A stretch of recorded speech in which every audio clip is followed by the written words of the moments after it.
Update naman tayo sa lagay ng panahon mula sa ating ka-weather BNC resident meteorologist Benison Estareja. Benison, kumusta naman ngayong Biyernes ang Dinagat Islands? Willard, nag-iisang ganap na bagyo na ang low pressure area sa labas ng Philippine Area of Responsibility kaninang madaling araw. Habang dito naman sa Dinagat Islands, minsan maulap pa rin ang kalangitan at may tsansa pa rin po ng mga isolated na ulan. Kanina po nga alas 3 ng hapon ay huling namataan ang tropical depression sa may dagat Pasipiko at 1,735 kilometers silangan ng Visayas. Taglay nito ang hangin na 55 kilometers per hour malapit sa gitna at pagbugso hanggang 70 kilometers per hour. Ayon sa latest shock ng Pag-asa, lalakas pa ang bagyo bilang severe tropical storm ngayong Sabado ng gabi bago pumasok ng PAR Linggo ng umaga bilang isang typhoon naman. Sa pagpasok nito, tatawagin po itong bagyong Francisco o yung magiging pang-anim na bagyo for 2026 at pangalawa naman for the month June. Mula Linggo naman hanggang Miyerkules, kikilos ang bagyo pahilagang kanluran sa direksyon ng Northern Luzon. Bagamat maliit ang tsansa ng landfall sa ngayon, posible po na maramdaman sa Batanes at Cagayan ang malalakas na ulan at hangin dulot mismo ng bagyong Francisco by middle of next week. Habang posible rin ito magpalakas ng hangin habagat na siya magdadala naman ng ulan sa kanlurang parte ng bansa simula sa Linggo. Kaya ka-weather, manatili po mag-ingat sa hindi mga pagbaha at pagtukob ng lupa.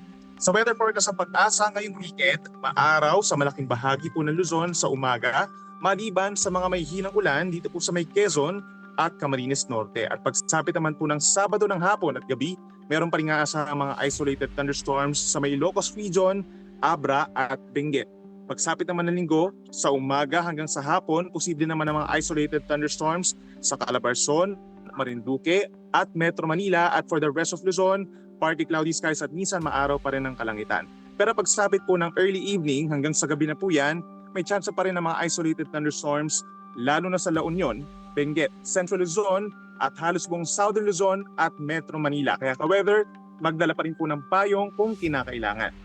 Sa Palawan po, Visayas at Mindanao, pinakamulan sa araw ng Sabado, dito po sa may Eastern Samar, Southern Leyte, dito rin sa may Dinagat Islands, Surigao del Norte at Surigao del Sur, habang natitirang bahagi, partly cloudy skies at minsan umaaraw pa naman ang kalangitan.